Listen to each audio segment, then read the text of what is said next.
여러분 안녕하십니까? 한밤의 기막힌 투자 진행의 김민겸입니다. 우리 한밤의 기막힌 투자 주말 방송은요. 주식 잘 알려주는 동네 백수오빠라는 코너로 진행되고 있습니다.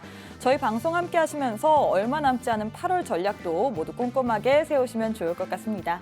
자, 그럼 본격적으로 토요일 방송 시작해봐야겠죠? 주인공 두 분 모셨습니다. 김정철 본부장님과 칼리 전문가님입니다. 안녕하세요. 네, 안녕하십니까. 네, 안녕하세요. 반갑습니다. 네, 이번 한 주 어떻게 보내셨는지 한번 근황 토크 좀 해보도록 하겠습니다. 어떻게 보내셨나요? 네, 이번 주가 그 AI 데이, AI 주간이었잖아요. 그래서 네. 제가 종목들을 하도 많이 뿌려대가지고 AI 관련주를 그래서 제가 강력하게 밀었습니다. 엔비디아 실적은 또 호실적이 나올 것이다. 시장에서는 그걸 믿지 않았죠. 너무 오버하는 거 아니냐. 김정철 본부장 엔비디아에 꽂혀 있다. 하지만 저는 분명히 어닝 서프라이즈 나올 걸 예상했고 제가 얘기드렸던 게 어닝 서프라이즈가 나오면 그날 차익실현 하자. 어느 정도는 좀 비중을 줄여놓자. 그리고 혹시 많이 빠진다면 그 다음에 또 다시 사자. 그래서 이 전략으로. 이스페타시스도 홀딩으로 가시지 않았나요? 근데 지금 홀딩이에요. 왜요? 일단 홀딩인 이유가 뭐냐면 다른 걸 좀 팔았어요. 많이. 그냥 팔아가지고 다른 것들을 많이 매도를 했더니 그리고 또 네이버에 하이퍼클럽 X 그 공개하는 거 관련해서 했는데 역시 대응을 좀 잘했는데 일부가 조금 대응이 좀 잘 안 된 부분이 있어요. 그러니까 예를 들면 첫날에 역시 우리나라는 셀온이 최고거든요. 셀온 네. 뉴스 나오면 그냥 바로 매도하는 게 맞는데 알체라 같은 경우는 하루 정도 더 갖고 있다가 오늘 좀 밀리긴 했는데 네이버 하이퍼클로버 X 관련한 내용도 이제 뒤로 갈수록 좀 별로 안 좋은 내용 나와요. 예. 초반에 좀 괜찮았어요. 네이버 우와 네이버 했다가 나중에 뭐야 이거 잘 안 되잖아. 약간 이런 분위기인데 괜찮습니다. 뭐 이거 다 수정되고 나중에 될 거니까 결국은 AI 쪽은 좀 계속 발전하지 않을까 이렇게 좀 생각을 하고요. 제가 지금 한 주 동안 제가 목을 너무 많이 써가지고 뭐 하셨길래? 사실 엔비디아 실적에 대해서 제가 너무 좋게 얘기했는데 네. 맞췄잖아요. 그래서 여기저기서 막 계속 방송하자 그래가지고 방송을 너무 많이 했더니 지금 목이 갔어요. 지금. 저희 방송에서도 더 열심히 하셔야죠. 원래 이 방송이 메인인데 네. 이 방송이 메인인데 목이 가가지고 지금 그래서 제가 지금 최대한 지금 열심히 잘 해보려고 하고 있으니까 약간 듣기 거북하시더라도 제가 종목으로 보답해드리겠습니다. 종목 오늘 또 갖고 왔으니까 끝까지 시청해 주시면 좋을 것 같습니다. 네, 이렇게 오늘도 여러분들께 보답해 드리기 위해서 종목으로 들고 오셨다는 본부장님과 함께하고 있고요. 또 칼리 전문가님은 이번 한 주 어떻게 보내셨는지 한번 이야기 나눠보도록 하겠습니다. 네, 이번 한 주는요. 제가 수익을 그래도 좀 잘 났어요. 이제 계속 전체적으로 좀 잘 나와주면서 이제 시장의 단기적인 변화, 지금 방향성 이런 부분들을 좀 맞췄는데 딱 하루 틀렸어요. 어디 틀렸었냐면 네. 엔비디아 실적 발표 전에. 지금 이제 차트를 좀 보시면요. 이 엔비디아 실적 발표 전에 사실상 기대감의 상승치고는 너무 가팔랐어요. 그러니까 어느 정도 상승은 좀 인정을 하고 보는 건데 왜냐면 실적 자체가 이제 새벽 6시쯤 이제 5시 때 이제 발표를 했었는데 이 이후에 이제 실적이 아예 새벽대로 넘어가다 보니까 초반에 기대감의 상승이 있다라고 하더라도 앞에서 좀 변동성이 있어야 돼요. 네. 근데 변동성 없이 원웨이 15,000에서부터 상승이었나요? 이미 거의 한 300포인트 들어올렸으면요. 2%를 들어올린 거예요. 2% 들어올렸다가 추가 상승. 그래서 이 상승 자리 이 300포인트를 장전에 그냥 들어올렸다라는 건요. 우리가 지금 대응하는 선물 대응하는 기준으로 한 계약으로 50포인트가 대략적으로 이제 1,000불. 그러면 한 140만 원 정도 되겠죠. 그러면 지금 들어올린 게 이제 300포인트니까 그거 6배면 돈 1,000만 원이 되는 거예요. 그러니까 사실상 이 상승 자리 값에서 끊기지 않고 계속 기대감으로만 상승을 가져갔었던 게 사실 제가 가장 좀 힘들었었다. 그러니까 특정 상승은 좀 인정은 하지만 변동성이 나와줘야 되는데 그 변동성을 못 가져갔기 때문에 제가 이날 끝나고 나서 다음날 오전까지 해서 이제 좀 브리핑 드렸었던 내용 자체가 오히려 지금 엔비디아가 호실적을 발표하면서 일단은 나쁘지 않게 보여줬음에도 불구하고 이 목요일에서 금요일 넘어가는 이 장세에서는 폭락이 나올 가능성이 높다. 이거를 미리 예측을 했었어요. 그러니까 더 이상 여기서 추가적으로 고점을 더 올리면서 상승 가능성보다는 더 하락의 이상 가능성을. 이제 상승 모멘텀이 좀 끝나고 낙폭을 예상을 했습니다. 근데 네. 어제죠. 녹화일 기준으로 이제 그쵸? 목요일 어제인데 보시면 아시겠지만 얘는 더 대단했어요. 그러니까 한 번에 지금 거의 뭐 한 500포인트, 600포인트를 한 번에 쏟았으니까 쉬지 않고 쏟았죠. 보시면 아시겠지만 차트를 보시면 아시겠지만 네. 정말 뭐 지금 쉬지 않는 매도세가 이렇게 연출이 됐습니다. 이게 지금 30분 봉인데 대응을 하는데 지금 바라봤을 때 타이밍이 안 나와요. 그러니까 계속 밀어요. 그러니까 이제 매도 타이밍에 보통 보는 자리값들 같은 경우는 한 번에 우리가 이렇게 반등이라든지 움직임을 보고 나서 저는 재차 매도세가 나와주는 이 두 번째 템포에서 보통 들어가는데 네.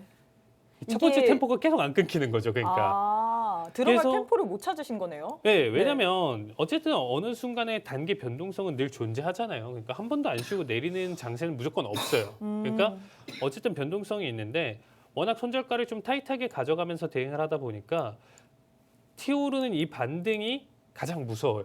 그러니까 여기서 꼭 본절이나 손절이 날 가능성이 있어서 한번 튀고 그 다음에 밀고 넘어가는 힘을 굉장히 좋아하고 선호를 하는 편인데 지금 자리에서는 사실상 그렇게까지 나와주지 못했었던 구간이어서 큰 수익을 못 가져갔고 어느 정도 이게 이제 1,000불에서 한 2,000불 그러니까 한 50포인트에서 100포인트 정도를 쌓아놔야 네. 큰 변동성을 견디면서 기다리는 거예요. 근데 막 10포인트, 20포인트 막 이 정도밖에 안 넘어가는 시점에서 이거를 장기적으로 여기까지 기대를 한다? 이건 욕심이라는 거죠. 그러니까 단기적으로 튀어오르는 거에 이제 뭐가 됐든 잡힐 수밖에 없는 구조여서 짧은 수익을 가져가긴 했지만 그래도 여기서 대략적으로 800불 정도 가져갔습니다. 그래서 짧게 수익 보고 빠르게 끝냈고 추가적으로 대행 자리값 같은 경우는 지속적으로 매도 관점을 살려보셔도 좋다라고 얘기를 드리면서 어제쯤 좀 마감을 했었는데 자고 일어났더니 그 이상을 지금 보여줬습니다. 그래서 좀 놀라운데 네. 어쨌든 지금 시장에서는요. 반등 정도만 앞으로 좀 보여줄 가능성이 있고 추가 하락 가능성이 있으니까 이 부분 좀 신경 써서 앞으로 좀 시장 대응 봐주시면 좋을 것 같습니다. 네, 이렇게 우리 전문가님께서 결국에는 자랑 얘기로 끝났지만 추가의 하락 가능성도 염두에 보라라고 하셨습니다. 이렇게 저희가 간단하게 이 근황 토크를 하면서 아이스 브레이킹을 좀 해봤는데 이제 주요 이슈 한번 살펴보도록 하겠습니다. 일본, 프랑스, 독일, 유로존, 영국 구매 관리자 지수가 나왔는데 일본을 제외하면 이 경기 침체를 우려할 만한 구매 관리자 지수가 나왔습니다. 특히 독일의 경우에 제조업 구매 관리자 지수가 계속해서 이 40도 못 미치는 수준이 나오면서 원인은 다르지만 과거 제조업 강국들의 힘을 못 내고 있는 상황인데 미국 또한 지금 예상치보다 하회한 결과가 나왔거든요. 이 부분 지속적인 하락 모멘텀으로 작용할 가능성이 크다고 지금 보여지고 있는데 이번 주 앞으로의 이 시장 전략도 어떻게 세워봐야 될까요, 저희가? 네, 근데 저는 이제 사실 이거 네. 보면서 전반적으로 다들 안 좋은데 네. 그래도 이 나라에 비하면 세 발의 피다. 다 안 좋지만 가장 네. 큰 게 있다 뭐 안 이런 좋은, 네, 얘기인가요? 그래서 제가 준비한 게 바로 중국 특집입니다. 어. 결정적인 건 중국이 문제다. 유럽에 중국이 인프라 투자를 많이 하고 있기 때문에 중국이 지금 당장 인프라 투자 여력이 없으면 유럽도 별로 안 좋거든요. 결론적으로는. 그래서 결정적인 거는 그래서 제가 이제 제목을 잡아봤는데 결정적인 건 중국이 문제다. 예, 중국이 문제다. 중국이 현재 경기 침체 상황이 좀 심각합니다. 정말 심각함을 넘어서 저는 어떻게 생각하고 있냐면요. 이게 지금 터져야 된다. 예, 지금 터져야 전 세계가 이걸 극복하고 넘어갈 수 있지. 이거 하다가 이거 막아버리면 나중에 크게 터지면 공멸할 가능성이 좀 있다. 예, 그래서 저는 지금 터져야 된다고 좀 생각을 하는데 일단 중국 GDP에서요 건설하고 부동산이 45%를 차지합니다. 이 정도면 어느 정도냐면 글로벌 평균이 약 25%예요. 우리나라가 한 28, 29 정도 되거든요. 근데 45%면 엄청나게 많이 차지하는 거예요. 건설하고 인프라가. 그러니까 중국은 하여튼 뭐 개발하면서 돈 버는 거예요. 개발하면서. 자, 중국의 부동산 과도한 개발 및 미분양 문제가 심각합니다. 중국의 빈 아파트가 몇 채인 줄 아세요? 아니요. 1억 5천만 채가 넘습니다. 그러니까 만들어 놓고 왜 안 사는 거예요, 거의? 돈이 없어서 못 사는 거고요. 예, 안 그다음에 사는 게 아니라. 사람들은 도시에 있는 아파트 들어가고 싶죠. 그렇죠. 근데 분양을 비싸게 해놓은 거죠. 그래서 들어갈 수가 없는 거. 두 번째, 일단 중국이 뭐 하나 하면은 우리 대륙의 스케일을 보여주자 해가지고 어마어마하게 만들어놨어요. 이런 거를 네 글자로 중복 투자, 과잉 투자라고 하죠. 과잉 투자가 엄청 돼 있는 겁니다. 그래서 이제 보통은 중국의 아파트 분양받으려면 우리나라 같은 경우는 분양받으면 어떻게 하냐면요. 이제 분양 받아보신 분들은 아시겠지만 계약금 10%, 중도금 60, 그다음에 잔금 30 이렇게 나눠내거든요. 근데 이제 중국 같은 경우는 일단 계약금 30% 냅니다. 바로 그리고 대출 받아서 일시납으로 다 내야 돼요. 그리고 나서 이자를 내가면서 아파트 다 지어질 때까지 버티는 거예요. 근데 이게 지금 뭐가 문제냐. 중국 부동산 개발사들이 디폴트가 되면서 이게 발음이 좋아야 되는데 제가 중국 발음이 아주 좋지는 않아요. 네. 중국은 이 억양이 중요하다면서요. 네네. 성조가 네, 있으니까. 성조가 있어요. 란웨이로. 네? 란웨이로. 일자 아닌가요? 성조 없는. 란웨이로라고 해서. 란웨이로. 굉장히 머쓱해졌네요, 이 자리가. 네. 예, 란웨이로 사태가 지금 벌어집니다. 이게 무슨 말이냐? 아파트가 공사 중단이 된 거야 다. 근데 이렇게 공사 중단된 아파트가 무려 수천만 채예요 지금 현재. 그러니까 부동산 개발사들이 디폴트가 되면서 아파트가 다 공사가 중단이 되고 있어요. 근데 중국의 비구이안하고 헝다하고 왕커까지 중국의 부동산 개발업체들이 연달아 디폴트 위기인데 이게 규모가 어마어마합니다. 헝다는요 이미 디폴트 났거든요. 파산 보고 신청했는데 부채만 448조 원입니다. 그러니까 이런 부동산 개발업체들이 계속 대출을 일으켜가지고 부동산을 개발했던 거예요. 근데 이제 사람들이 미분양이 많아지고 사람들이 분양으로 해서 아파트가 안 들어오니까 일단 돈을 갚아야 되는데 못 갚고 있는 거죠. 못 갚은 게 쌓여서 결국 이게 터진 거고요. 근데 여기에 헝다 정도는 448조인데 이게 비구이안이 왕커랑 헝다가 힘들어지면서 비구이안이 1위로 치고 나왔거든요. 중국에서. 이 비구이안 부채가요 무려 1200조입니다. 1200조. 그래서 지금 이것 때문에 헝다랑 비구이안이 지금 부채를 못 갚고 있으면서 은행 부채를 못 갚으니까 중국의 중롱국제신탁이라는 은행이 64조 원을 고객들한테 돌려줘야 되는데 만기가 돼서 그걸 못 주고 있어요. 그 주는 거를 아예 상한 연기를 했습니다. 그러니까 예를 들어서 김민경 씨가 네. 저기 증권사에다 돈을 맡겼어요. 1년 뒤에 이자에서 얼마 주겠다 했어요. 네. 근데 증권사가 안 주고 있는 거야. 어. 돈을. 나 지금 이 돈 필요한데. 네. 근데 그 돈 필요한 사람들이 다양한 사연이 있겠죠. 어떤 분은 내 자식 대학교 등록금도 등록금이고 있고. 어떤 사람은 아파트 잔금 내야 되는데 이거 받아서 잔금 내려고 하는데 이게 다 묶여버린 거예요. 그래서 지금 난리가 나는 상태입니다. 여기에 이제 어떤 상황이 생기고 있냐면 은행 못 믿겠다. 돈 다 빼자. 그래서 지금 중국이 지금 뱅크런이 일어나고 있는 상황이에요. 근데 이게 지금 심각한 상황이거든요. 근데 중국은 지금 뭘로 막고 있냐? 이런 걸 막 올리고 막 시위를 하면 이걸 다 때려잡아서 그게 안 올라오게 해서 지금 막고 있는 상태예요. 근데 이게 만약에 좀 더 터지면 네. 좀 심각해지는데 지금 현재 얼마나 악순환이냐면 부동산이 현재 위기잖아요. 근데 소비가 이것 때문에 사람들이 부동산 위기니까 앞으로 안 좋아질 거야. 그러면 돈을 좀 아껴 쓰자. 라고 생각이 드는 거고 돈을 아껴 쓰고 돈을 안 쓰다 보니까 물가가 하락하고 있어요. 지금 전 세계가 다 물가 상승 때문에 난리인데 유일하게 중국만 지금 물가 하락으로 난리예요. 디플레이션에 빠진 상태죠. 물가가 무려 2년 5개월 만에 하락을 했습니다. 중국으로 가야 되나요? 물가가 싸서 일단 투자 감소가 계속 벌어지고 있고 투자 감소는 결국 일자리 감소로 이어지고 있다. 이게 악순환이 현재 진행되고 있다라고 보시면 좋을 것 같고 자 중국은요 원래 농민공들은 원래 가난해요. 중국 농민공들의 평균 임금이 45만 원이 안 됩니다 월에 우리나라 돈으로. 그 중국 서민들은 이제 아파트 한 채 살라고 했는데 이렇게 아파트가 난리가 나면서 이제 로웨이로 사태로 이제 내 아파트인데 내가 산 건데 공사가 중단돼서 지금 이 집에서 나와야 되는 거죠. 나와서 그 집에 공사가 다 안 된 아파트에서 살아요. 창문도 없고 수도도 없고 전기도 없는 데서. 현재 그런 서민들은 그러고 있는 상황이고 중산층은 투자 상품 넣어놨는데 만기인 돈을 안 상황인데 주니까. 돈을 안 줘요. 네. 지금 이 상황이에요. 지금 이 상황이에요. 지금.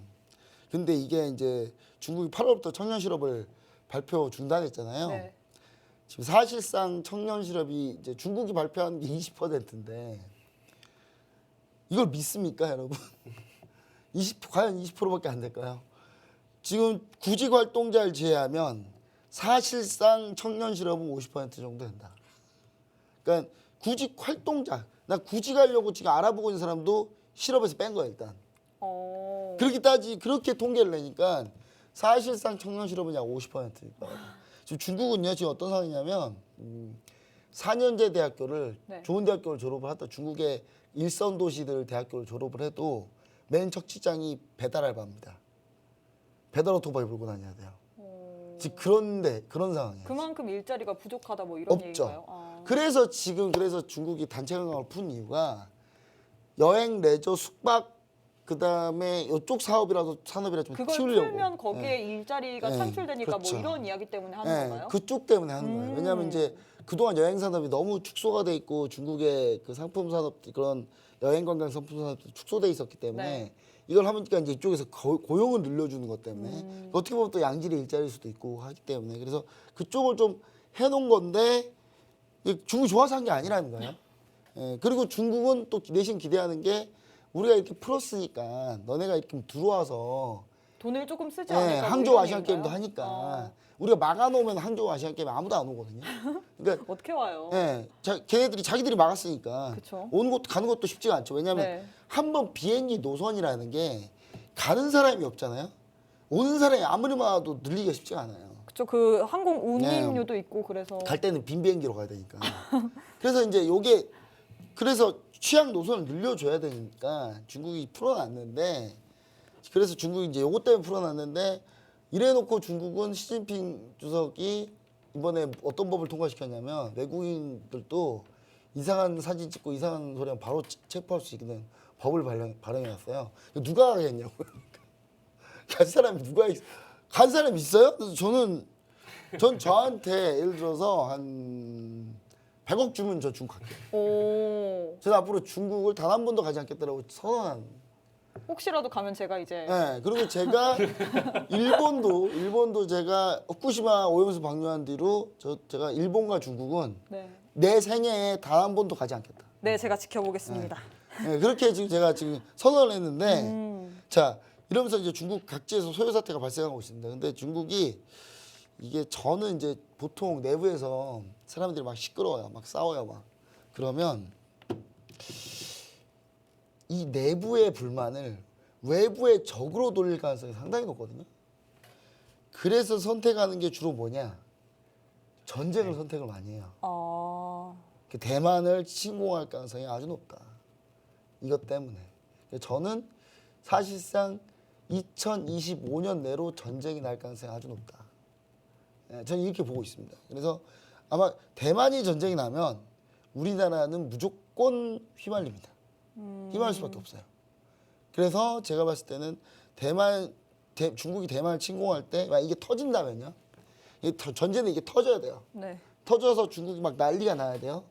중국이 난리가 나는 상태에서 중국이 내부 결속을 위해서 외부의 적을 만들려면 대만밖에 없으니까 대만으로 침공을 들어갈 거고 대만 침공을 들어갈 때 북한한테 얘기를 하겠죠. 한국 견제, 러시아한테 일본 견제. 그럼 우리나라는 어쩔 수 없이 낄 수밖에 없어요, 이 문제에서. 그렇기 때문에 일단 근데 저는 이게 거의 확실하다고 보고 있는 건 뭐냐면 지방 정부하고 지금 중국은 지금 이 정도가 문제가 아니에요. 지방 정부하고 공격 부채가 어마어마합니다. 그림자 금융으로 추정이 불가할 정도예요. 이게 뭐냐면 중국은 땅이 원래 공산당이기 때문에 땅이 국가 거예요. 그 사람한테 그 일반 인민들한테 장기 임대를 준단 말이에요. 장기 임대를 줘서 땅 소유의 개념이 없습니다. 그러니까 사람들한테 장기 임대를 준 땅을 아니면 이미 지방 정부가 돈이 필요해서 부동산 가지고 대출을 켰던 그 땅을 지방 정부가 왜 돈이 필요한 줄 아세요? 지방 정부가 인프라랑 이런 거 모두 다 지방 정부가 해요. 중국 정부가 돈을 안 줘요. 왜? 중국 정부 왜 돈을 안 주냐? 중국 정부는 돈 번 거 다 외환 보유고로 쌓아놓습니다. 왜냐? 중국은 외환 공격을 당하기 쉽지 않기 때문에 미국한테. 그렇기 때문에 지금 지방정부가 계속 부채 일으킨 건데 지방정부가 만약에 이 땅을 이 박승기 TV 이 땅을 네. 대출로 일으켜서 넘겨줬어요. 네. 근데 그걸 또 개인한테 또 임대로 넘겨줘요. 그러니까 여기서 부동산 대출 일으킨 땅을 또 일반 서민한테 장기 임대를 준다니까요. 오. 그러니까 이거 한 땅 가지고 두세 번씩 대출이 일어나는 상태예요. 그러니까 이게 어마어마한 부채 규모거든요. 그래서 저는 사실상 좋지 않다. 그리고 그래서 이제 저는 중국이 일단 마지막 발악을 할 겁니다. 경기부양책을 쓸 거예요, 무조건. 왜냐하면 이대로 놔두면 전쟁밖에 없으니까. 그래서 이제 중국이 경기부양책을 하반기에 쏟아낼 가능성이 높은데 거기서 가장 관련주 땡땡땡땡땡땡 인프라 관련주 이 관련주 중국이 잘하는 게 제일 뭡니까? 부동산이 개발이 문제지만 역시 중국은 이걸 탈출하려면 또 부동산 개발밖에 없다. 예, 그 생각밖에 안 할 거예요. 그러면 이제 요거밖에 없다. 그리고 중국의 장기 경제 성장률 추이인데 점점 꺾이고 있어서 결국은 지금 0%에 수렴하는 것으로 현재 지금 계속 가고 있어요. 지금 그게 원래 예상이 30년 정도에 중국 0% 경제 성장률을 수렴하다는 건데 지금 2025년에 지금 그렇게 될 가능성이 높다는 거고요. 중국 연간 산업 생산량 추이입니다. 모든 지표가 중국이 지금 계속 안 좋은 걸 지금 가리키고 있어요. 자, 그 다음에 중국 월간 산업 생산 추이 보시면 아시겠지만 올해 월간으로 봐도 계속 다운되고 있고요. 중국 주요 산업 경제 연간 산업 생산 추이 보시면은 광업 빼고는 그 채굴하는 광업 빼고는 다 지금 다운이에요. 지금. 그리고 중국 주요 산업 월간 생산 역시 마찬가지고요. 그다음 소매 판매를 보시면 급전직하하고 있습니다. 중국이 지금. 자, 그리고 월간 소매 판매도 역시 급락하고 있는 상황이고 지금 코로나 상황으로 다시 돌아가려고 하고 있어요. 그다음에 중국 상품 및 서비스 외식 연간 소비 판매 추이 보시면 현재 이런 상태다. 그래서 우리 시청자 여러분들이 중국 문제가 크다라는 거. 예, 그것 때문에 사실 유럽도 안 좋은 건 맞습니다. 같이 연결돼서 안 좋아지는 거고 유럽이 잠깐 중국하고 친하게 지냈던 적이 있어가지고 그것 때문에 이제 유럽도 지금 같이 안 좋아지고 있는 거니까 그 부분을 좀 같이 보시면 좋을 것 같습니다. 네, 이렇게 전문가님께서 지금 이 다른 나라들도 안 좋지만 중국의 경기가 좀 심각하게 안 좋은 상황이라고 합니다. 이 디플레이션에 빠진 상황이라고 얘기를 했는데 결국에는 경기 부양책을 쓸 수밖에 없는 상황이 올 것이다라고 하면서 우리가 관련주를 좀 눈여겨보자라고 얘기를 했는데요. 관련해서는 우리 전문가님과 함께 하시면 추가적인 코멘트 계속해서 들을 수 있습니다. 자, 칼리 전문가님은 지금 PMI 지표 뭐 다른 나라들도 다 안 좋게 나왔는데 미국 또한 하회한 수준이죠. 여기에 대해서는 어떻게 보시나요? 네, 일단 지금 PPT 지금 보시면요. 일단 이전에 우리가 8월 조정장이 나오기 전까지 네. 우리가 피치와 무디스 이제는 스탠다드 앤 퓨어스까지 이제 공격이 됐죠. 이제 신용 강등이 나왔었는데 그때부터 이제 나와주는 지금 조정 장세가 나오기 전까지는 사실 대세 상승장을 계속 보여줬었어요. 근데 사실 이 8월을 기점으로 이제 좀 넘어가는 움직임을 보여줬었지만 실질적으로 지금 지표를 보신다라고 하면요. 이미 7월부터 이 지금 내용 자체는 추세 자체가 꺾이고 있었던 거예요. 그러니까 하락으로 지금 다시금 좀 전환하고 있는 PMI 내용 자체가 이미 추세를 형성하면서 낙폭을 가져가고 있고요. 이번에도 그 추세에 맞게 낙폭을 이어가는 모습이 이어진다라고 하면요.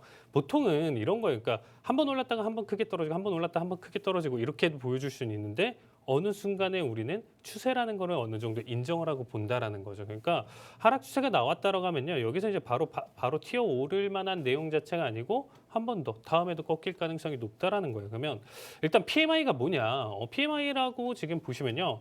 구매 관리자라고 보시면 될 것 같아요. 구매 관리자 지수, PMI 네. 지수 자체가. 그러면 이 구매 관리자가 뭐냐면 기업에서 보통 이 구매나 이쪽 지출을 담당하는 임원들의 어떻게 보면 의견을 이제 취합해서 만들어진 지표라고 보시면 될 것 같아요. 그러면 지금 현재 경기가 좋다라고 하면요, 지출을 더 늘려서 뭐 어떤 이제 지출에서 이제 들어가는 내용들을 더 확보를 많이 해서 워낙 바쁘니까 그렇게 해서 사놓는 부분 때문에 이게 상승을 가져가는 거고 지금 경기가 안 좋다. 그럼 경기가 좀 위축돼 있다. 이렇게 하면 최대한 지금 긴축 경영을 통해서 소비를 줄일 가능성이 높겠죠. 그러면 지금 상황을 대놓고 우리가 이 지표라는 걸 놓고 봤었을 때 좋다 안 좋다라고 판단하면 곧 바로 볼 수가 있겠죠.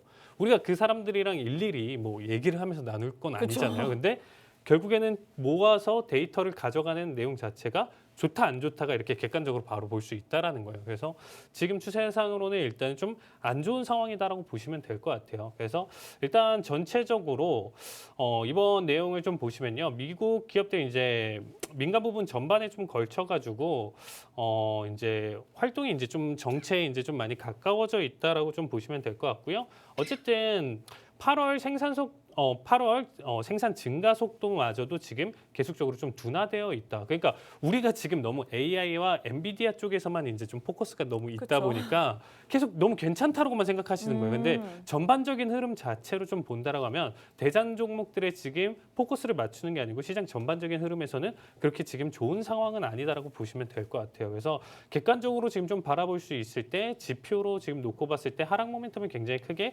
발생할 수 있는 부분이고 신규 수주 자체도 6개월 만에 지금 감소하는 결과까지 나와주고 있어요. 거기에 따라서 이제 연료랑 뭐 임금이랑 이제 원자재 비용까지 증가를 하다 보니까 사실상 지금 어쨌든 우리가 최근에 이제 노동 시장을 봤었을 때 이제 좀 너무 타이트했었던 부분 자체가 있었어요. 네. 그래서 이런 부분들 때문에 현재 지금 전체적으로 이 PMI 전체의 하락의 추세가 사실상 단기적으로 상승으로 돌리기는 조금 힘들 것이다. 저는 이렇게 보고 있습니다. 그래서 어쨌든 우리가 확률상으로 일단 좀 놓고 봤었을 때 단기간에 엔비디아만 좀 포커스를 맞추고 보시지 마시고요. 산업 전반적에 걸쳐서 다른 섹터들을 한번 좀 집중해서 봤었을 때 지속적으로 좀 안 좋을 가능성이 높습니다. 특히나 이번에 이제 소매 판매 쪽이랑 이제 지표라든지 이제 소매 판매 기업들의 이제 실적들이 좀 나왔었는데 대체적으로 이제 뭐 그렇게까지 또 나쁘진 않았다고 또 볼 수는 있는데 이제 주가의 하락을 이제 좀 굉장히 크게 맞았었어요. 그래서 이제 시간이 없어서 좀 빠르게 보면요. 네. 달러트리 같은 경우가 이제 보시면 어닝도 이제 좀 나쁘진 않았었지만 이 달러트리가 뭐냐면요. 미국판 다이소라고 보시면 돼요. 그러니까 미국에 있는 다이소라고 보시면 될 것 같은데 사실상 우리가 이제 소비의 양극화가 이미 작년부터 해가지고 계속 이어졌다라는 네. 거죠. 이제 백화점 소비보다는 내가 다이소 같은 데 가서 좀 알뜰살뜰하게 돈을 쓰겠다. 이렇게 생각하고 아니면 아예 큰 돈을 써서 백화점으로 가겠다. 이렇게 양극화가 굉장히 좀 크게 나눠졌었던 시장이었었는데 어쨌든 경기가 안 좋다라는 것 자체는 내가 쓸 돈이 없고 아껴야 되니까 이렇게 싼 제품으로 저가형 제품으로 이제 넘어간다는 거예요. 근데 이 달러트리마저도 지금 이제 소매 전반적으로 이번에 좀 이슈되는 게 도난 사건이에요. 그러니까 지속적으로 사람들이 계속 도난 쪽이 이제 많아지는 거예요. 그만큼 힘들다라고도 볼 수가 있겠죠. 그리고 매출적으로 또 타격도 입을 수 있는 네. 부분이고요. 그래서 지금 시장이 얼마나 안 좋냐. 그리고 이 달러트리마저도 우리가 다이소 가면 지금 뭐 1,000원, 2,000원에 대한 수준으로 물건을 산다라고 하면 정말 막 쓸어 담을 수도 있는 그쵸? 거죠. 내가 플렉스를 다이소에서 하겠다. 뭐 3만 원, 5만 원 써도 정말 한 보따리 살 수 한 보따리 있는데 살 수 있죠. 이 달러트리마저도 계속 고민하고 산다는 거예요, 사람들이. 그만큼 지금 현재 시장 자체가 어떤 상황에 놓였는지 좀 객관적으로 봐주셨으면 좋겠어요. 그래서 저는 사실상 이 목요일날, 금요일날 넘어가는 상황에서도 계속 강하게 얘기를 드렸어요. 그래서 시장의 강력한 상승을 좀 불러일으키기보다는 지금 하락 모멘텀이 강하다 보니까 오히려 물려도 지금은 매도에 대한 포커스를 잡고 시장을 좀 대응하는 게 좋다라고 얘기 드렸고요. 어쨌든 이 달러트리가 호실적을 발표했음에도 불구하고 12%나 넘게 거의 13%나 낙폭을 보여줬어요. 대단하죠. 그러니까 지금 현재 시장 상황을 좀 놓고 보셨을 때 전체적으로 이제 큰 하방 압력을 계속적으로 이끌어갈 수 있다. 이 정도로 지금 좀 봐주시면 좋을 것 같습니다. 네, 사실 우리 시청자분들 엔비디아의 뭐 실적 발표에 눈을 이목이 많이 쏠리고 있지만 전문가님께서는 시장의 상황 어떻게 흘러가는지 우리가 전반적으로 알아야 된다라고 하면서 설명을 해주셨습니다. 자, 이어서 다음 이슈 한번 가보도록 하겠습니다. 앞서 말했다시피 일단 이번 주에 우리 투자자분들의 관심을 가장 많이 끌었던 거는 엔비디아의 실적 발표인 것 같습니다. 장 마감 이후에 실적을 발표했는데 호실적을 기록했음에도 불구하고 이 사실 실적 내용과 컨퍼런스 콜 내용을 비하면 이 주가 상승이 생각보다 그리 크지는 않았던 것 같습니다. 약한 상황이었던 것 같은데 엔비디아의 실적 발표 어떻게 보셨나요?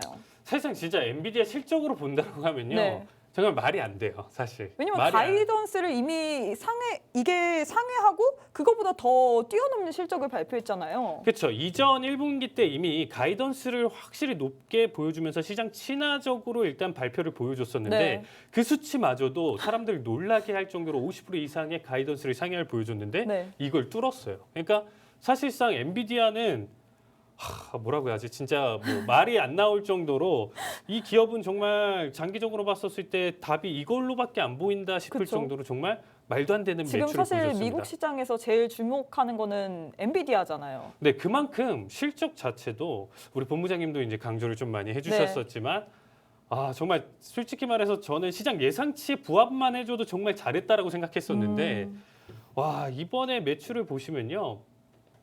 130억 달러를 넘겼어요. 130억 달러를 넘겼는데 135억 달러를 넘겼는데 시장 예상치가 111억 3천만 달러였다는 거죠. 그러니까 지금 예상치와 지금 예상치 EPS 2.07달러였는데 2.7달러로 다 지금 말도 안 되는 서프라이즈를 보여줬습니다. 그래서 정말 2분기 전체 기업 중에 진정한 어닝 서프라이즈를 보여줬고요. 당연히 이때 새벽 6시에 발표하고 프리장에서 10% 넘는 상승까지 보여주면서 제가 바라봤을 때 이제 511달러, 512달러까지 이제 딱 돌파하는 움직임까지 보여줬었습니다. 그래서 정말 이번 내용 자체로 본다라고 하면요. 뭐 이제 좀 간단하게 보면 전분기 대비 141%, 전년 대비 171%나 무려 증가했습니다. 근데 이게 끝이 아니에요. 결국에는 앞으로 또 다음 분기, 다다음 분기마저도 훨씬 더 기대값이 있는 상황이고요. 정말 이 수요를 이제 공급이 수요를 엄청나게 못 따라가는 실정에 놓여 있는 거예요. 그래서 단기간에 이제 이 공급망 쇼크가 조금 나올 수는 있어도 문제될 건 없겠죠. 그쵸? 이미 다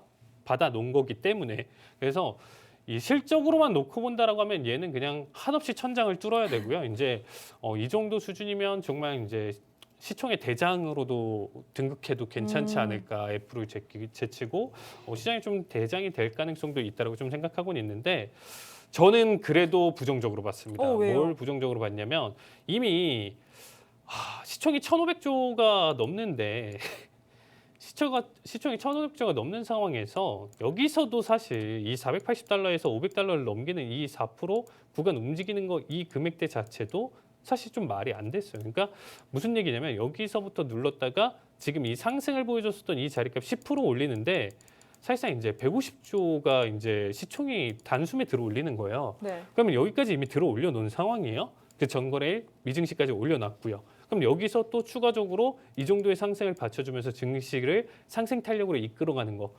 이번에 상승 탄력으로 계속 이끌어가려면 엔비디아에 대한 추가적인 매수세가 더 강력하게 받쳐주면서 계속 올라갔어야 돼요. 그러면 매일마다 150조가 올라야 돼요. 이게 좀 말이 안 되죠. 뭐 100조, 150조가 사실 와닿지 않은 그렇죠. 그런 와닿지가 품이잖아요. 않죠. 네. 사실 지금 이번에 호실적과 더불어서 이제 주주 친화적으로 이제 엔비디아에서 250억 달러의 이제 규모의 이제 자사주 매입을 통해서 이번에 이제 단기 슈팅까지 더 보여줬었는데 생각보다 좀 거시 경제 환경을 좀 사람들이 이제 좀 우려를 하면서 지금 좀 시장을 바라봤었을 때 좀 차익 실현이 좀 많이 나오지 않았나. 왜냐하면 잭슨홀 미팅에 대한 어떻게 보면 우려 때문에 시장이 600포인트를 뺀다? 이건 네. 좀 말이 안 되죠. 그러니까 큰 이슈, 우려 수준으로 결과가 나오진 않았는데 이 정도 우려 수준으로 600을 뺐다라는 건 좀 말이 안 되고요. 결국에는 사실 이제 한 번 더 연고점을 갱신하면서 넘어온 현재 시점에서 사람들이 지금 현재 거시경제 환경을 정확하게 인지를 해보고 여기서 일단 현금 확보를 좀 많이 가져가지 않았나 이렇게 생각하고 있습니다. 그래서 사실 떨어질 때마다 뭐 하나도 정말 좋은 종목이다. 저는. 그러니까 얘는 진짜 떨어질 수 있습니다. 근데 이거는 충분히 떨어지는 떨어질 그 수 있는데. 타이밍에 주어야 되는 게 가장 중요한 거잖아요. 그렇죠. 그러면 그 좋은 타이밍을 제가 알려드릴게요. 어쨌든 뭐 네. 여기 구간대에서 비비는 거는 의미가 없죠. 여기에서 뭐 이렇게 짧게 단타성 대응할 거면 선물을 하시는 게 좋고요. 네. 진정한 내가 엔비디아의 한 10년 이상, 5년 이상의 주주가 되고 싶다 하시는 네. 분들은 확실히 제가 좋은 시작 부분 자체를 알려드릴 테니까 노란톡방 많은 참여 부탁드리도록 네, 하겠습니다. 알겠습니다. 이 전문가님께서는 호실적을 기록했음에서도 사실 이 주가 상승이 생각보다 약했던 그런 엔비디아의 주가 전망, 앞으로의 주가 전망에 대해서 약간 이 자리에서 알려주셨습니다. 추가적인 내용은 우리 전문가님과 함께 하시면 모두 다 알 수 있습니다. 자, 이제 본부장님께 여쭤보도록 할게요. 이 엔비디아의 실적 발표 어떻게 보셨는지와 함께 그래서 우리가 국내에서 볼 만한 종목은 뭐가 있을까요? 네, 일단 엔비디아 실적 내용 한번 볼게요. 네. 자, 이게 얼마나 대단한 건지 한번 볼게요. 자, 저는 그래서 제목을 붙여봤습니다. 명불허전. 제목을 굉장히 잘 지으시네요. 제게 그 제목 잡는-거나 이런 걸 좀 잘하는 편이에요. 네네네네. 그래서 저 어떤 분들은 저한테 애널리스트나 바이사이드 애널리스트 하지 말고 기자직을 했냐 어. 이런 얘기 있었어요. 그 낚는 제목 정말 잘할 것 같다고. 그럼 오늘도 한번 명불허전 엔비디아에 대해서 한번. 명불허전입니다. 자, 2분기 매출액이 이 135억 달러인데 이게 얼마나 대단한가요? 작년에요. 작년 2분기에 65억 달러도 못했어요. 네. 65억 달러 겨우 넘었거든요. 2배 뛴 거예요. 그 다음에 이게 더 대단한 게 1분기도 엔비디아 2분기 대단하다 했는데 그 1분기 대비해서도 88%가 급등한 겁니다. EPS는 2.7달러 나왔는데 이게 이제 그 일회성 비용 제외했을 때입니다. 일회성 비용 반영하면 좀 더 떨어지긴 하는데 전년 동기 대비 경이적입니다. 429%예요. 야, 이런 거 본 적이 없어요, 제가. 최근에 그 어떤 기업들 제가 실적 발표 리뷰하면서 제가 이렇게 429% EPS 뜨는 데가 본 적이 없습니다, 제가. 전분기 대비해서는 148%입니다. 그러니까 불과 1분기 때 이익 난 거에 2배 이상 난 거예요, 지금. 데이터 센터 매출액이 103억 달러예요. 다 여기서 벌었어요, 한마디로. 자, 데이터 센터가 왜 벌? 자, AI를 하려면 강력한 AI 서버가 필요한데 강력한 AI 서버에는 또 강력한 AI GPU 칩이 필요하고 GPU 칩이 들어가면 강력한 또 반도체들이 막 들어가줘야 돼요, 서버에. 매출이 103억 달러. 자, 저는 태어나서 처음 봤습니다. 이런 숫자는. 매출 총이익 70%. 자, 테슬라가요. 매출 총이익 20% 넘었다고 난리 났었거든요. 20% 넘었다고 와 대단하다. 엔비디아는요 피식 웃죠. 20%? 그게 뭐야? 야, 장난 아니야 너네 지금? 70%입니다. 100만 원 팔면 70만 원 남는다는 와. 얘기예요. 고객사가 이 엔비디아 고객사가 AWS, 구글, 메타, MS, 오라클, 그러니까 AI 좀 하겠다는 회사는 다 엔비디아에 몰려 있어요 지금. 도대체 AMD는 어디를 수주받은 거죠? AMD가 열심히 엔비디아 쫓아가 보겠다고 하는데 AMD는 도대체 뭘 수주받았는지 모르겠어요. 역시 배신자들의 말로는 항상 안 좋습니다. 삼성전자 배신한 이 AMD. 제가 봤을 때 이 AMD가 과연 엔비디아 털 것이라도 갈까요? 그래서 엔비디아가 AMD를 밟아버렸으면 좋겠다는 생각을 좀 하고 있습니다. 자, 그리고 자, 다음 분기 삼성전자를 배신했거든요. 네. 자, 그리고 자, 다음 분기 가이던스가 157억에서 163억 달러. 야, 이 다음 분기 가이던스도 근데 너무 자신감 있는데 근데 이게 진짜 될 것 같은 게요. 수주가 내년치까지 이미 다 짜여져 있어요. 그러니까 짜여져 있어서 이렇게 된 거예요. 자, 그다음 매출 총이익은 무려 70에서 73%. 그리고 내년까지 물량 계약이 다 완료됐습니다. 중장기 수요도 긍정적으로 확인되고 있고요. AI 서버 수요는 혼자 그냥 다 갖고 있어요, 지금. 그러니까 AI가 뜨니까 AI에 관련된 모든 수요를 엔비디아가 다 집중적으로 받고 있습니다. 뭐 내년까지 할 일이 다 쌓여 있으니까 뭐. 그럼 이제 우리가 투자 아이디어를 좀 빼봐야 되는데 그럼 내년까지 안정적 성장이라면 국내 AI 반도체주 괜찮은 거 아니냐 해서 많이 올랐어요. 자, 많이 올랐던 거 보여드릴게요. 네, 자. 차트를 한번 볼까요? 일단 이스페타시스인데 네. 이스페타시스 좀 오르다가 지금 밀리고 있죠. 그러니까 셀 온 된 겁니다. 셀 온 된 거예요. 그러니까 저는 셀 온 될 거다. 하드웨어는 셀 온 된다. 네이버 크로바X 하이퍼클로바 X는 네. 내용 들어보고 셀 온 될지 결정하겠다였고 하드웨어 관련주들은 이스페타시스, 한미반도체 보시면 한미반도체도 마찬가지로 자, 전체적으로 전부 다 관련주들은 싹 다 지금 이렇게 된 좀 셀온 될 가능성이 높다. 근데 특히 한미반도체나 SK하이닉스는 저는 사실 밀리면 더 살 수 있다 충분히 이렇게 보여지고 있고 이스페타시스는 그동안 너무 많이 올라서 일단 조금 조정이 좀 필요하다 이렇게 보시면 좋을 것 같고요. 그 다음에 저는 오늘 강력하게 하락하고 있는 종목이 하나 있는데 자, 일단은 이거 말고도 ISC와 프로텍, ISC 같은 경우도 제가 봤을 때 아주 강력한 그 HBM 반도체, 그러니까 AI 반도체와 짝을 이루는 HBM 반도체의 관련주인데 요 세론되는 상태이기 때문에 이거 이 종목도 조금 시간이 좀 지나야 될 것 같고요. 그다음 HPSP 마찬가지로 근데 지금 보시면은 딱 우리가 볼 종목이 세 종목인데 네. SK하이닉스 그다음에 한미반도체 HPSP. 근데 한미반도체 HPSP는 많이 올라서 사람들이 손이 안 나갈 거예요. 근데 최근에 에너지를 좀 모으고 있다는 거. 그다음에 프로텍 같은 종목은 많이 밀렸어요, 심지어. 이런 종목들도 충분히 접근 가능하다. 그래서 이제 이런 것들을 좀 보시면 좋을 것 같고, 제가 오늘 여러분들한테 얘기하고 싶은 이 히든 종목은 뭐냐? 오늘 좀 세게 밀리고 있습니다. 근데 이 종목 오른 게 없어요. AI 반도체 관련 주이고, 자 HBM 반도체 관련 주이고 장비주입니다. 근데 이제 제가 이 종목을 여러 번 소개시켜 드렸어요. 여러 번 소개시켜 드렸는데 그러면 왜 계속 갖고 나오냐? 안 올라요. 안 오르니까. 근데 제자리예요. 또. 올라갔다 떨어졌다 제자리입니다. 안 오르는데 제자리. 그러니까 여러분 계속 갖고 나올 수밖에 없어요. 왜냐? 결국 갈 거니까. 결국 가는지 여러분 전문가 그 부분이 어떻게 하십니까? 제가 지난주 자료입니다. 이거 지난주 자료. 자, 큐렉소, 티라유텍, 큐렉소 내가 지난주에 전부 다 얘기 드렸죠. 큐렉소, 티라유텍. 자, 차트를 보셔야지. 큐렉소 어제 무려 25% 쐈어요. 큐렉소. 그리고 티라유텍 다 지금 엄청나게 급등한 상태고, 자 티라유텍도 한 번 시세가 나왔고, 그 다음에 엠로 보세요. 자 엠로 어제 떴습니다. 어제 날아 올랐어요. 어제 12%. 자 지지난주에 제가 얘기한 종목이 대부분이 갔잖아요. 네. 그럼 이번에도 가겠죠. 얘 유일하게 안 가고 있는데 지금.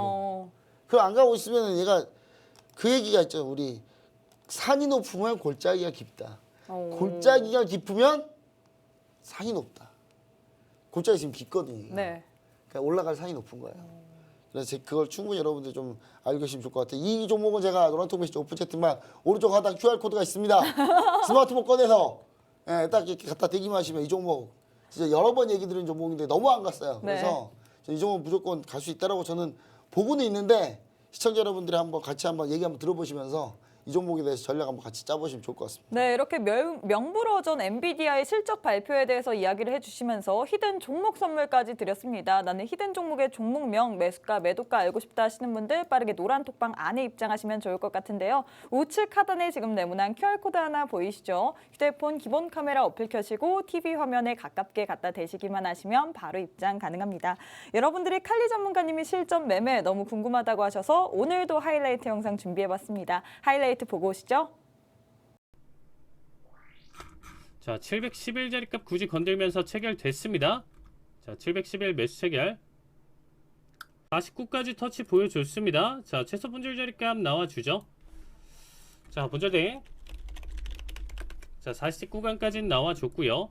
온몽상 밴드 상단 부근 때까지만 한번 딱 노려보고 요걸로 수익 전환으로 마감 보도록 하겠습니다. 그렇죠. 790 부근. 자, 한 템포 쉬었으니까 이제 가자. 뚫어줬고, 자 39자리값 월청. 요거 다음 캔들 1분까지만 보면 될 것 같습니다. 정리 타이밍이 나와주겠죠 이제. 자, 거의 다 왔고요. 좋습니다. 단숨에 터치 보여주네요. 네, 130틱 수익 축하드립니다. 7호. 자, 31자리값 돌파. 자, 이제는 19자리값 커팅. 이렇게 잘 줄 거면서 21자리 값이 나쁘진 않았죠. 지금 결과로 본다라고 하면요. 앞에서 너무 흔들었어요. 자, 40까지 돌파 좋습니다. 쭉쭉 뻗어나가면 결국에는 이 이상 더 돌파하는 순간에는 잡을 수가 없어요. 자, 66까지 68 70 선 이탈 없다라는 결과로 지금 끌고 가는 최종 목표가 885. 아니면 다음 캔들에서 승부 나는 거고요. 거기까지 타겟 없으면 시장가 청산 볼 겁니다. 자, 83. 자, 30초만 그 안에 가라. 자, 7호. 자, 한 틱 더 깼고요. 좋습니다. 1100불 수익 축하드립니다. 자, 51자리값 매수 체결. 자, 19자리값 커팅 가져가면서 볼게요. 자, 지금은 다시 누르더라도 자, 19 커팅 보면서 가져가도록 하겠습니다. 79자리값 1차 청산 가져가도 괜찮을 것 같습니다. 사실상 지금 좀 열려있는 매수에는 좀 더 크게 보여주고 있기 때문에 자, 70까지 반등. 자, 76. 자, 거의 다 올라왔습니다. 자, 79자리값 1차 청산 세특차. 자, 79 터치. 자, 1차 청산 보실 분들 여기서 마무리 보셔도 좋습니다. 치로 본다라고 하면 지금 99까지 700 돌파 전까지 좋습니다. 네, 50씩 축하드립니다. 자, 79자리값 매도 체결 80 기준으로 자 91자리값 커팅이고요. 자, 분봉 바뀌었고요. 자, 20호까지 자, 저점 한 번 더 밀고 넘어가고 10호자리값까지 나와주셨습니다. 10까지 47. 자, 단기 청산으로는 41자리값 보면서 가져갈게요. 15,000 41 올청대기.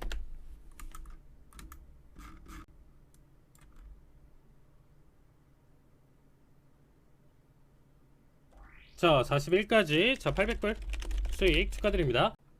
자, 39자리값 매도 체결. 자, 체결됐으니까 자, 일단 51자리값 커팅. 막판에 배신하려 그러네요. 20초. 자, 41자리값 본절 잡을게요. 41 터치하면 이제는 마무리. 자, 본절. 자, 22 좋습니다. 400불 수익 축하드립니다. 자, 89자리값 매도 체결.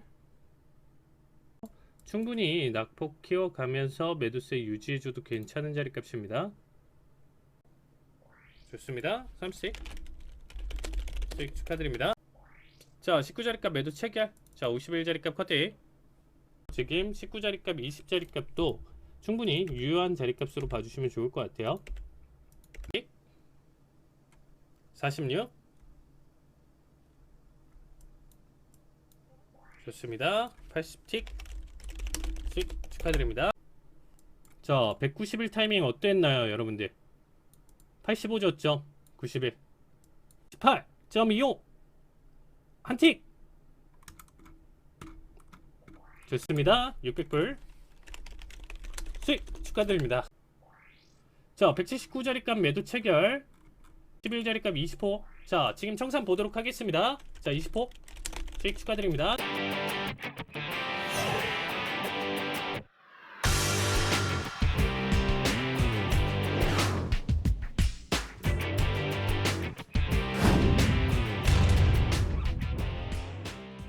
네, 마지막으로 다음 주까지 해외 선물 상품별 투자 전략 세워보도록 하겠습니다. 네, 크루드 오일 저는 지속적으로 이제 매수 상승을 계속적으로 얘기 드리고 있어요. 그러니까 정말 타겟 자리값은 90자리값을 기준으로 보는데 지금 현재 눌림 자리값이 추세를 돌릴 만한 자리값이고요. 당연히 80을 안착하는 결과에서는 지속적으로 매수 관점 봐주시면 좋을 것 같습니다.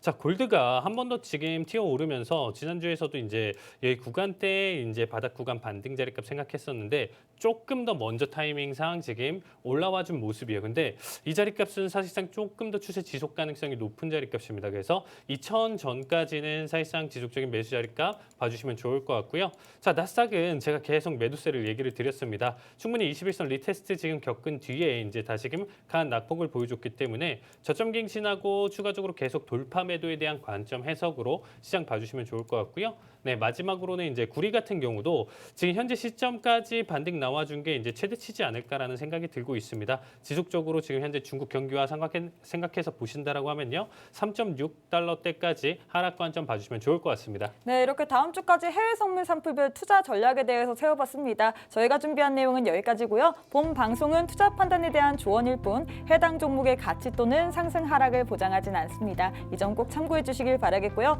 저희는 내일 이 시간에 다시 찾아뵙도록 하겠습니다. 시청해주신 여러분 고맙습니다.